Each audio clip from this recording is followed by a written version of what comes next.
আমার ঠাকুমা ঈশ্বর লীলাবতী বোস, উনি প্রথম স্বপ্নাদেশ পায়। সেই স্বপ্নাদেশ অনুযায়ী উনি এই মসজিদে প্রথম হেরিকেন জ্বালানো শুরু করে। আজও আমাদের মসজিদে একটা করে ল্যাম্পও জ্বলে ওনার হাত ধরে। তা আমার দাদুরা এই ইতিহাসটাকে বহন করে নিয়ে আজও চলেছেন ওনারা। আগামী দিন আমার বাবা শ্রী দীপক কুমার বোস, উনি এখন মসজিদটা দেখাশোনা করে, আর ওনার ছেলে হিসাবে ভবিষ্যতের জন্য আমি দেখাশোনা। ছোট্ট এক মসজিদ 34 নম্বর জাতীয় সড়ক থেকে মাত্র 500 মিটার দূরে, নাম তার আমানতি মসজিদ। প্রাচীন মসজিদের ইট বালি চুন সুরকিতে গাঁথা আছে ভারতীয় সংস্কৃতির মূলে থাকা সাম্প্রদায়িক সম্প্রীতির প্রাণকণা। কেন বললাম এই কথা? মসজিদে প্রবেশের মুখেই দেখতে পাবেন দেওয়ালে লেখা আছে, প্রভুকে প্রণাম করো। ভাবছেন এই কি অভিনবত্ব? না, আরো আছে। এই মসজিদের সম্পত্তির মালিকানা এক হিন্দু পরিবারের, স্থানীয় বসু পরিবার।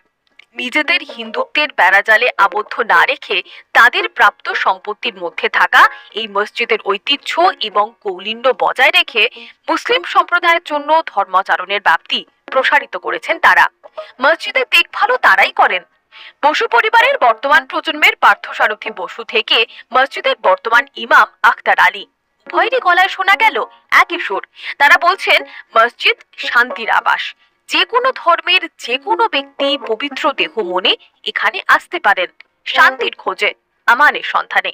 এবং বসু পরিবারের সদস্যরা জানাচ্ছেন, ঠিক যেভাবে তাদের বাপ ঠাকুরদার আমল থেকে এই মসজিদের রক্ষণাবেক্ষণ দেখভালের দায়িত্ব তাদের, তারাও কিন্তু আগামী প্রজন্মের কাছে পৌঁছে দেবেন সম্প্রীতির সেই উত্তরাধিকার।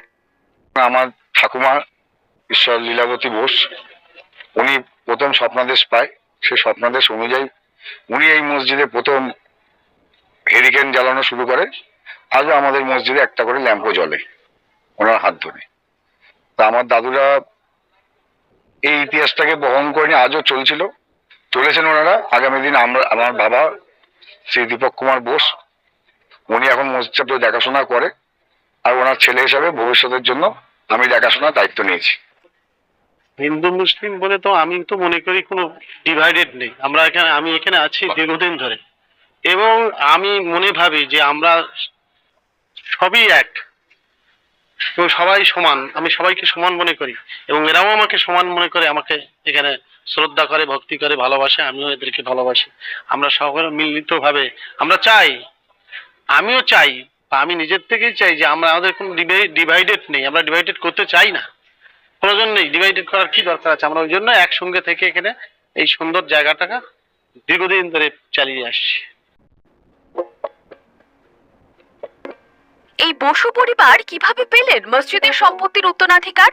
এর পেছনেও রয়েছে এক চমকপ্রদ গল্প। এই সম্পত্তির আদি মালিকানা ছিল ওয়াজউদ্দিন মোড়লের।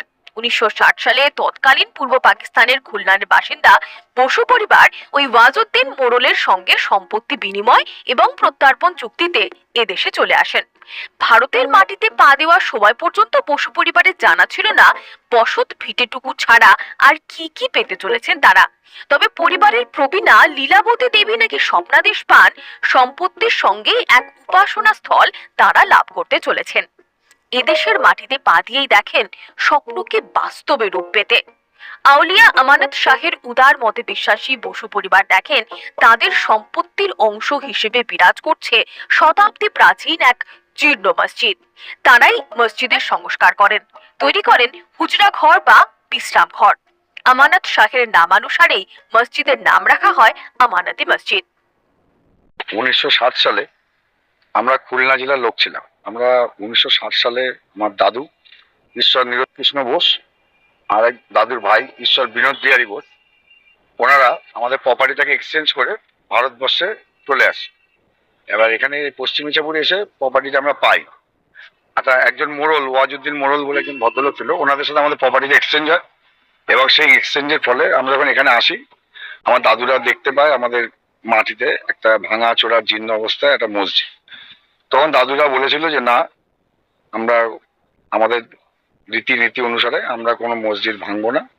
আমাদের পরিবারের সবাইকে আদেশ করেছিল এটা যেরকম আছে সেরকমই থাকবে, আমরা এটা দেখাশোনা করব, আমরা এটাকে দেখভাল করব এবং এটা যা ব্যয় ভার যা যাবে সব আমরাই দায়িত্ব নিয়ে চালাবো।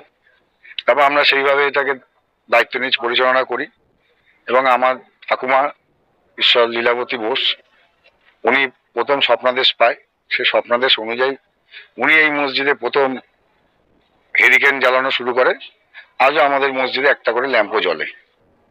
৭১ সালে এই মসজিদ দেখভালের দায়িত্ব তুলে নেন বিখ্যাত মৌলবী আবু বকর সিদ্দিকী। তার অবাধ থাকে সব ধর্মের মানুষের জন্য।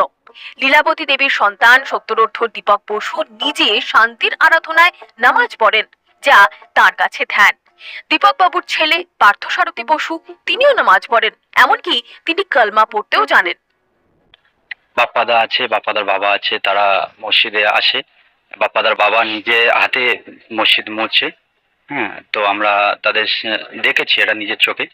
হিন্দু মুসলিম মেলবন্ধনের জায়গা, আমাদের এখানে কোনো মুসলিম পরিবার নেই। গত মানে 1 কিলোমিটারের মধ্যে নেই। তো আশেপাশে সবই হিন্দু পরিবার এবং তারা খুব শ্রদ্ধা করে মসজিদটাকে, আমরাও শ্রদ্ধা করি। এবং তারা আমাদের কোনো কাজে বাধা দেয় না এবং কোনো সমস্যা ক্রিয়েট করে না। আমরাও করি না এবং ওরাও আসে, আমরাও আসি। তাই হিন্দু মুসলিম সম্প্রীতি হিসাবেই এটা নজির হিসেবেই ধরা যেতে পারে। এবছরে আমরা ঈদ করতে পারিনি, লকডাউন ছিল আপনারা জানেন। তো এবছরে প্রদীপ জ্বালানো হয়েছিল মসজিদে, প্রদীপ জ্বালানো হয়েছিল। হ্যাঁ, এখান থেকে বাপ্পা দাদা জ্বালিয়েছিল। ঠিক আছে, তো আমরা প্রত্যেকবারে লাইটিং করে সাজাই মসজিদটাকে ঈদের সময় এবং ঈদের মানে ঈদের মতো পরিবেশ তৈরি করি এখানে। কিছুদিন আগে তো এই পাঁচিলটার সামনে সামনে মসজিদের সামনে এখানে ঠাকুর বানানো হতো এবং আমরা নামাজ পড়তাম। আমাদের মধ্যে কোনো সেরকম কিছু নেই। বাবরি মসজিদ ধ্বংসের উত্তাল সময়ে একটি উড়ো ফোন ছাড়া কখনো কোনো বাধার মুখে পড়তে হয়নি আমানতি মসজিদ বা তার দেখভালকারীদের। আজও এখানে নিত্যদিন যে মোমবাতি জ্বালানো হয় তা মনুষ্যত্ব, পারস্পরিক বিশ্বাস, সম্প্রতি আর মূল্যবোধের প্রতীক। বিদ্বেষ বিষের বিষাক্ত বাতাস আমানতি মসজিদের ধারে কাছেও আসতে পারেনি কখনো। এই উপাসনা স্থলের চারপাশে ছড়িয়ে নিষ্পাপ ফুলের সুবাসের মতোই রয়েছে ভালোবাসা আর সৌহার্দ্যের পরাগ রেণু। Bureau report, Calcutta television network. Can you have a short